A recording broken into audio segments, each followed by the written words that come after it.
No doubt. You've been through the breakup of a relationship at some point in your life. Maybe you're going through that now. Emotions kind of run the gamut, and it's easy to lose confidence and become doubtful about your relationship future. Our guest today endured a breakup, but she used it as a growth process after her own relationship ended.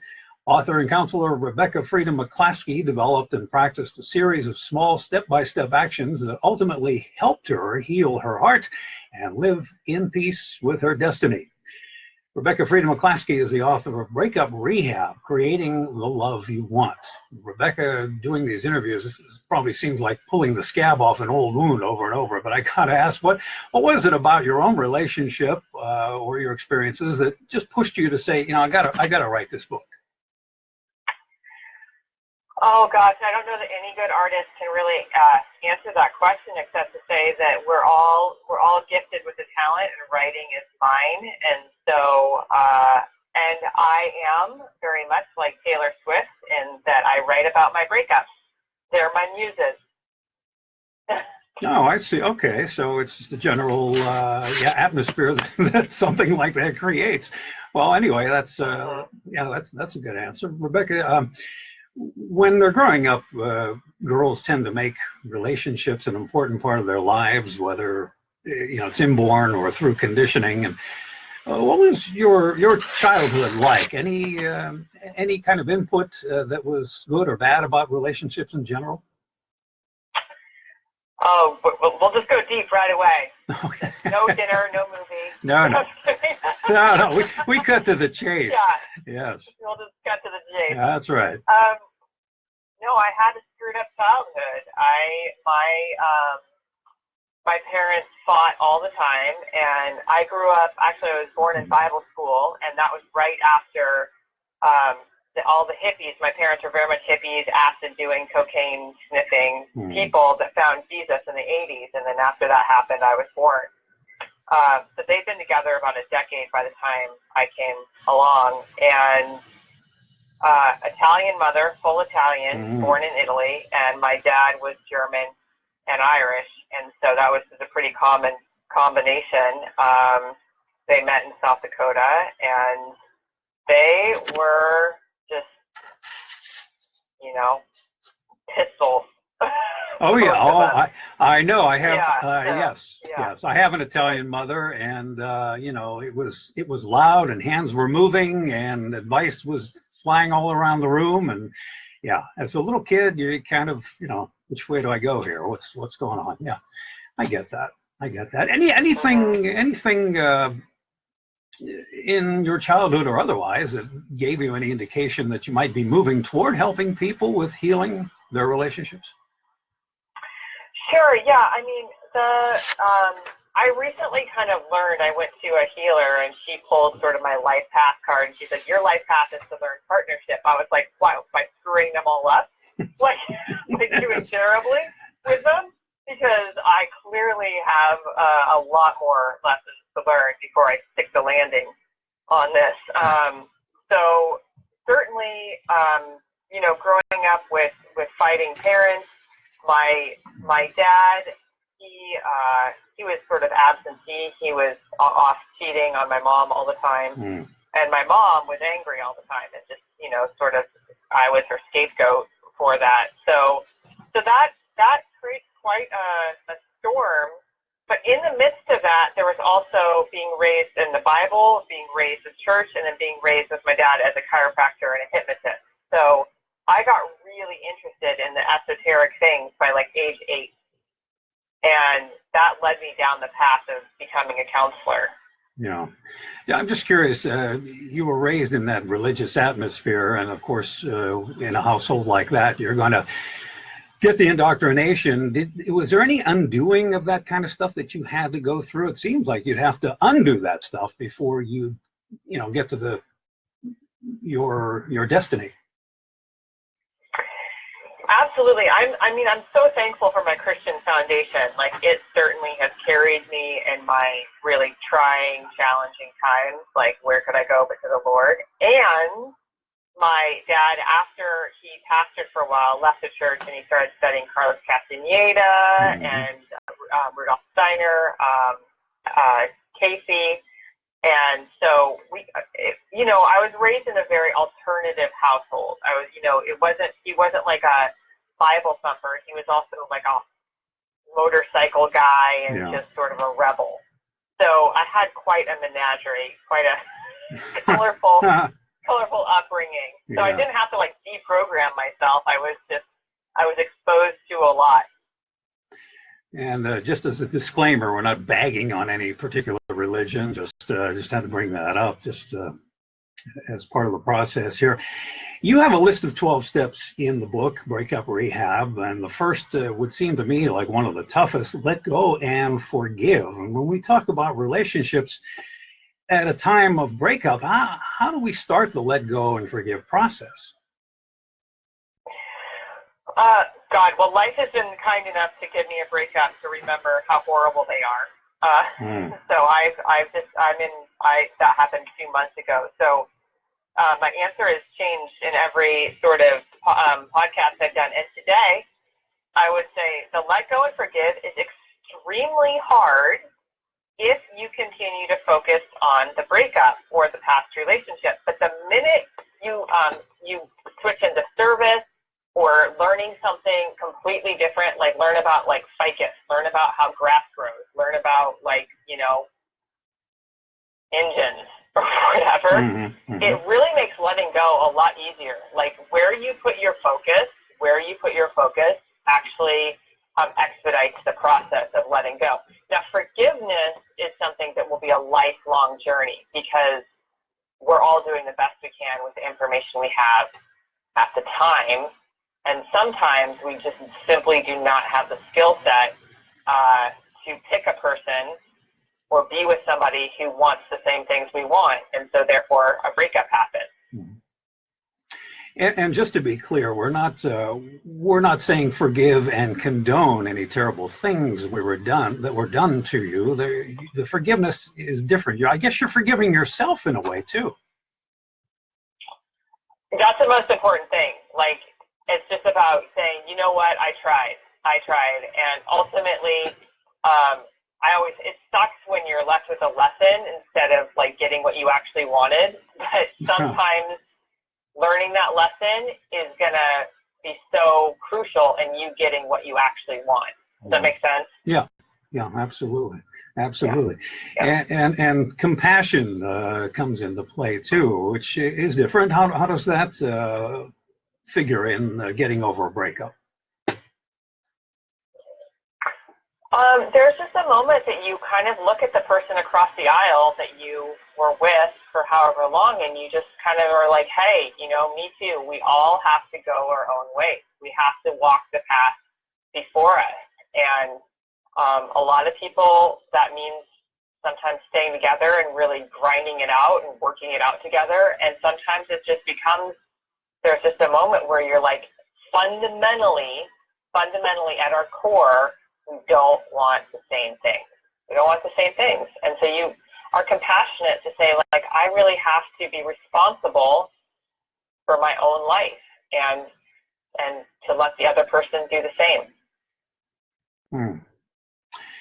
It's understandable that you wouldn't have a lot of trust when you've been burned in a relationship. Is there a starting point as a counselor that you might suggest to help someone regain trust after they were hurt so badly?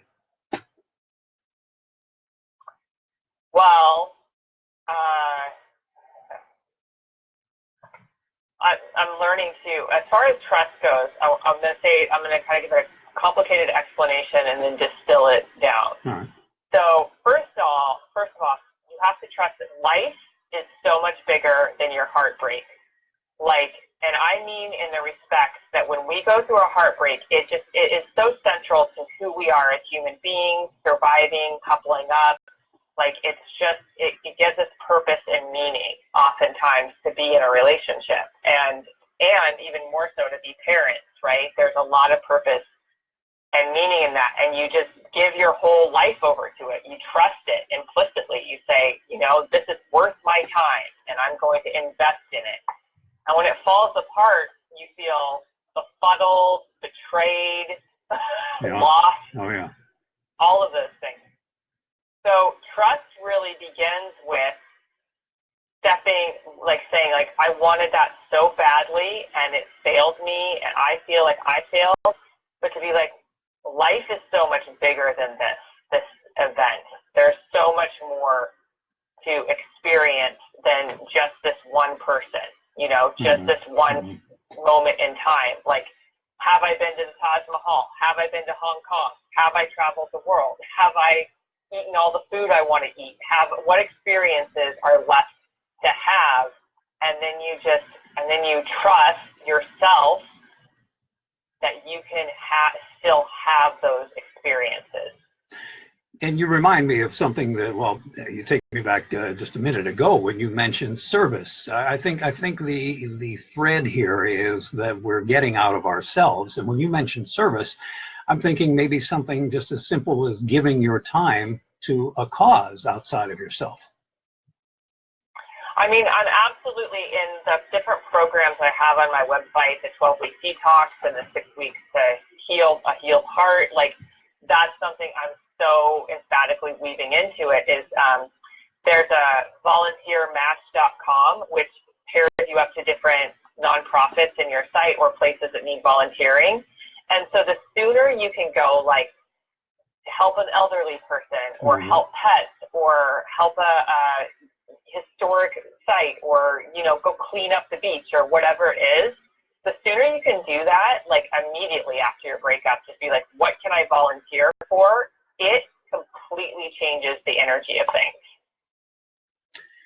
Well, around here, we're fond of speaking of the authentic self. The genuine self is what we call it, but it's I think pretty much the same thing as you mentioned in the second step of the breakup rehab, and that's trust your authentic self. What do you mean by that?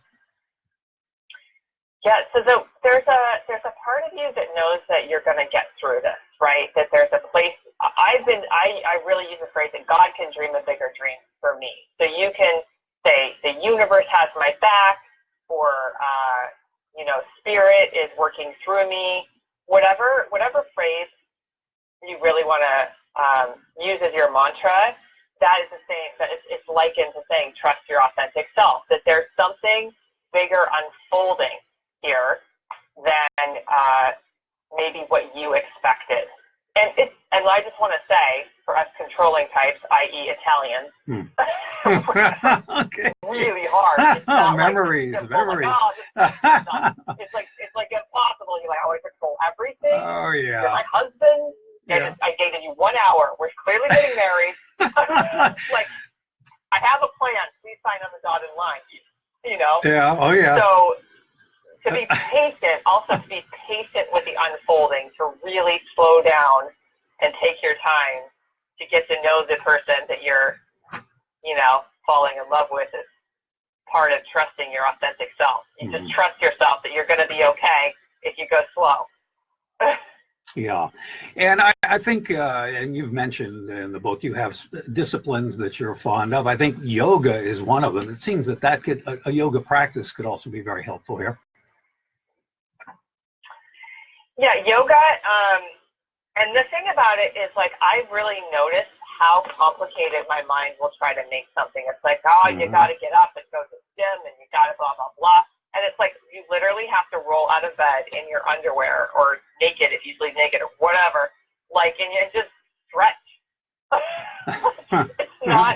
It's not, but, you know, when you're really depressed, when you're really sad, or you're full of anxiety, it can feel like impossible to do that, but it's really as simple as, like, stretching your arms over your head and being like, okay, great. You know, like, yoga doesn't have to be this super complicated event. It's just, it gives you a chance to be in your body. When I was growing up and watching and hearing about relationships, I always heard the phrase, well, as long as you're happy. And yet I saw a lot of people who seemed to be happy while they were in relationships that really weren't the healthiest. Should happiness be the goal when we start out on a relationship?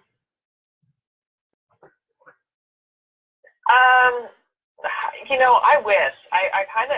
Don't you wish that, like, romantic relationship was just like the cure for, like, world peace? Oh, yeah.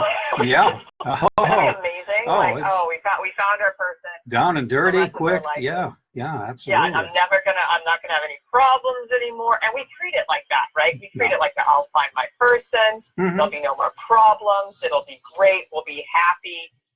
But yet, so happiness is a great goal, but keep in mind with any goal, once you achieve it, there's something else still. So I would say that if you're really gonna want to try to give yourself any grace in this process of relating, getting together, coupling, breaking up, all of that, is growth. Have growth be like your kind of central focus. You mentioned in the book that there's a role of destiny, or destiny plays in our relationships. If you can, break this down for us as to how much is fate and how much we can control.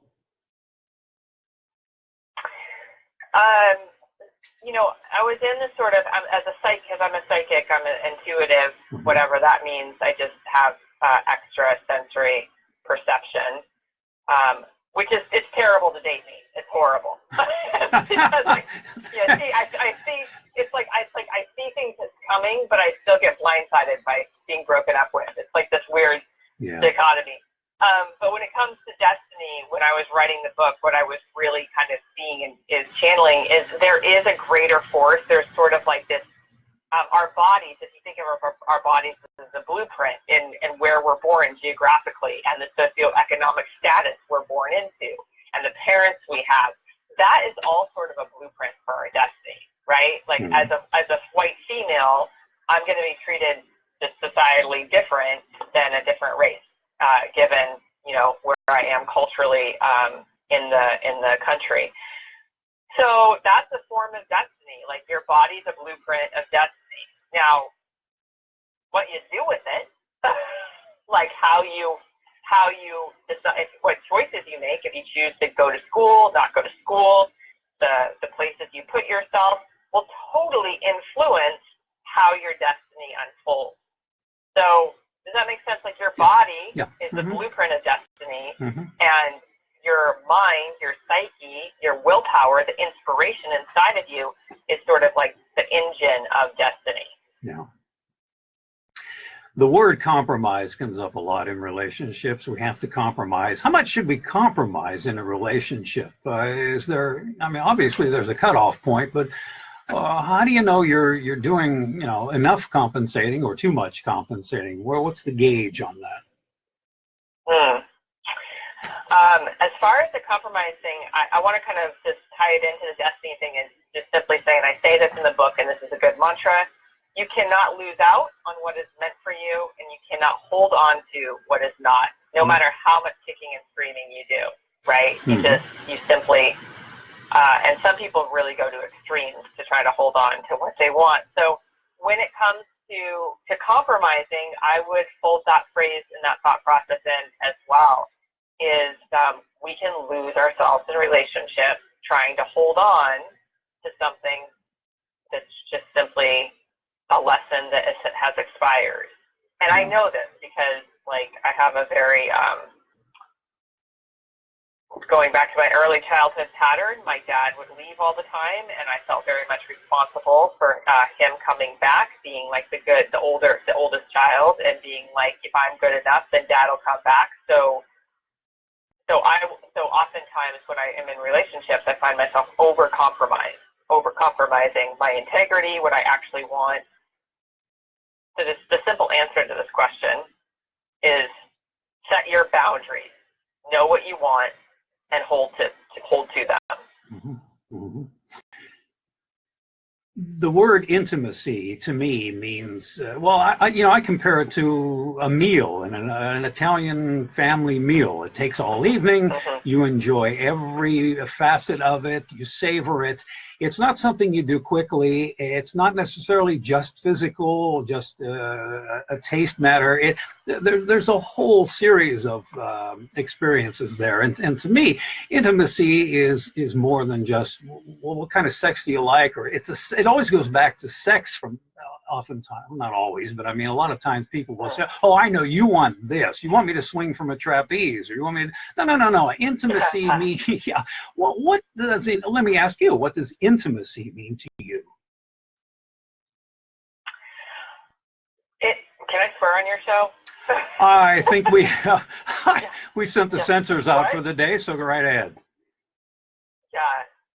Intimacy is sort of being scared shitless, but figuring it out anyway. Because there's this deep part of us that longs to be seen and witnessed for who we truly are. And sometimes, and being in relationships oftentimes shines a light on that part of us.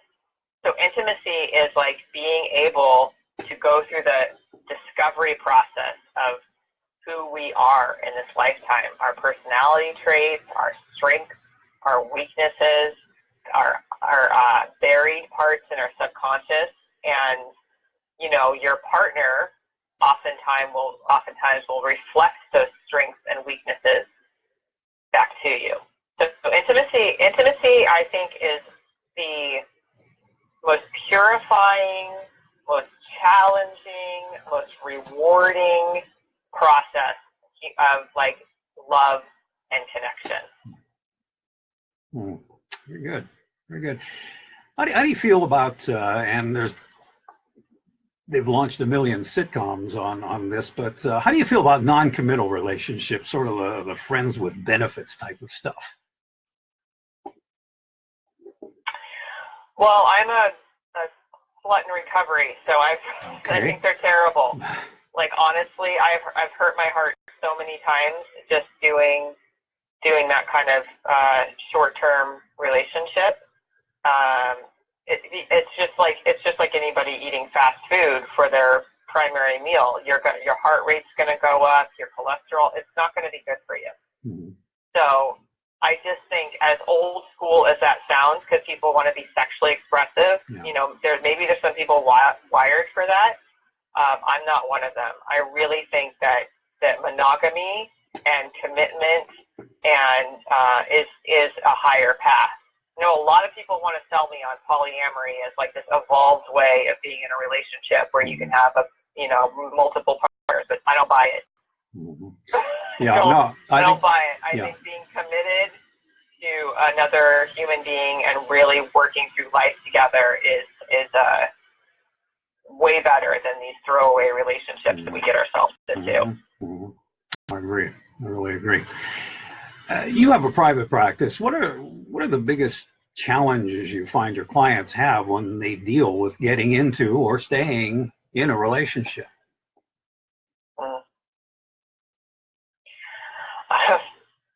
Well, I guess one of the biggest challenges is our societal upbringing. You know, the very kind of idea of, there's two different challenges right now. One, there's still the old ideal of what it means to be feminine and to be a woman, and there's the old ideal of what it means to be a man, stoic and strong and a protector, provider with not a lot of emotions, and females are supposed to be sex objects, basically, and, you know, sort of fulfill this particular role.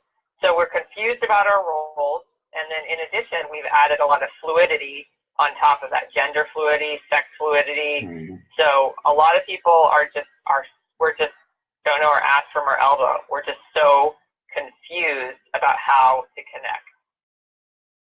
And what has that change and all that turbulent societal stuff, what is that doing to the definition of cheating, if anything?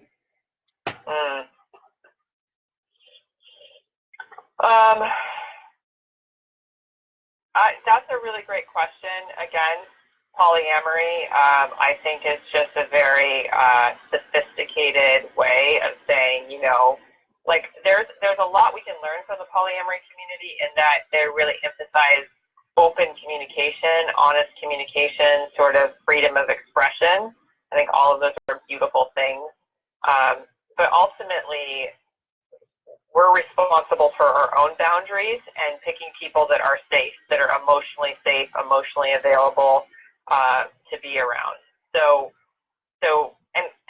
honestly, when it comes to cheating, it's kind of uncontrollable.